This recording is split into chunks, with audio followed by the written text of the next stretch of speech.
Hi everyone, how was your autumn vacation? Hope all the students enjoyed well. Coming to our portion, we reached the third chapter, Simple Nutrients into Cells. In the last class, we discussed about the structure of the heart. Let's recall the structure of the heart once again.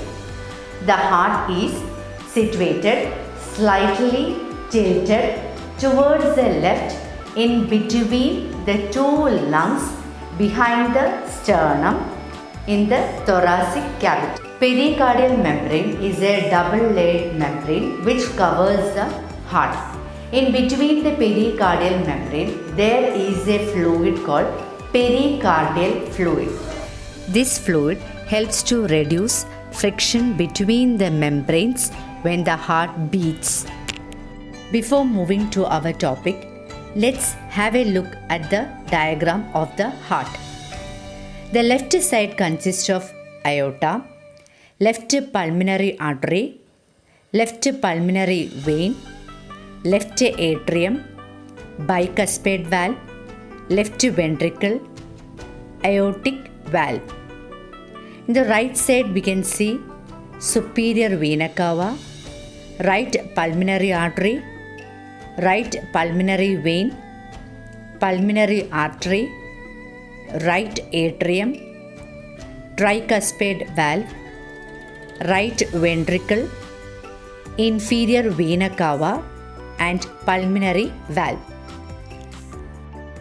Let's start our topic with the structure and the working principle of the heart, and this I will show you with my body parts. Watch the video and learn the topic very well because it's very important. The heart consists of 4 chambers: upper 2 atrium and lower 2 ventricles. This is the left side and this is the right side. We can start our topic with the left side. Left side consists of left atrium and left ventricle. In between the left atrium and left ventricle, there is an opening called bicuspid valve. In the left side, oxygenated blood from the lungs through the pulmonary vein, it reaches the left side. Moving to the next side, right atrium and right ventricle. In between the right atrium and right ventricle, there is a tricuspid valve. In the right side, deoxygenated blood from the inferior and superior vena cava from various parts of the body reaches the right side. Working principles of the heart. The oxygenated blood from the lungs through the pulmonary vein, it reaches the left atrium. The atrium dilates, then it contracts. As a result, the bicuspid valve opens. The remaining blood in the atria pumps completely to the ventricle. The bicuspid valve will close. This is to prevent the backward flow of blood from the left ventricle to the left atrium.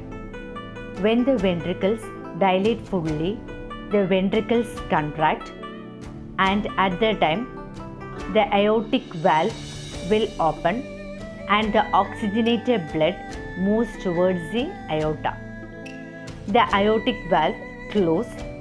This is done to prevent the backward flow of blood from the pulmonary vein to the left ventricle.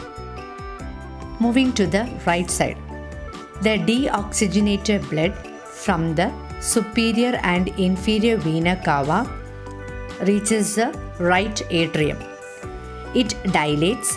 When the right atrium contracts, the tricuspid valve opens and the deoxygenated blood moves towards the right ventricle.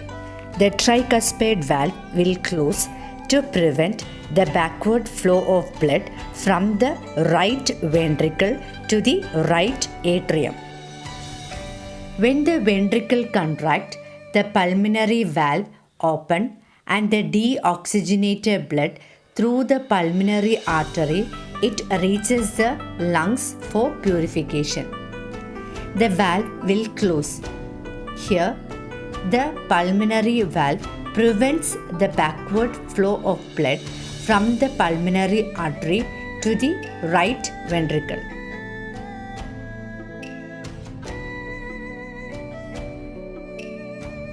Look at the diagram and listen to the process carefully. The oxygenated blood from the lungs through the pulmonary vein, it reaches the left atrium. When the left atrium contracts, the bicuspid valve will open and the blood from the left atrium moves towards the left ventricle.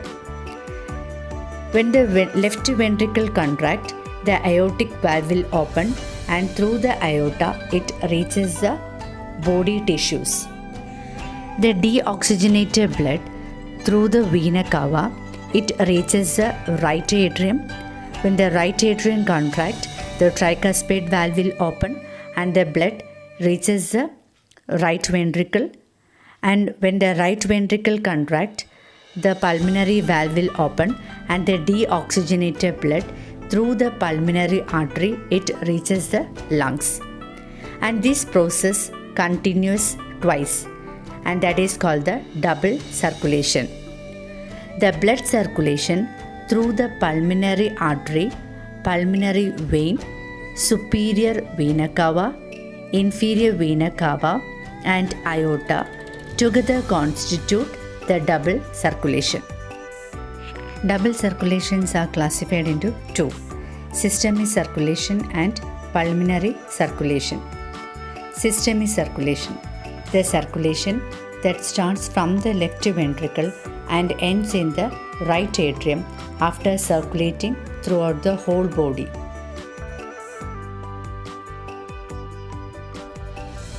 Pulmonary circulation, the blood circulation that starts from the right ventricle to the lungs and from there to left atrium.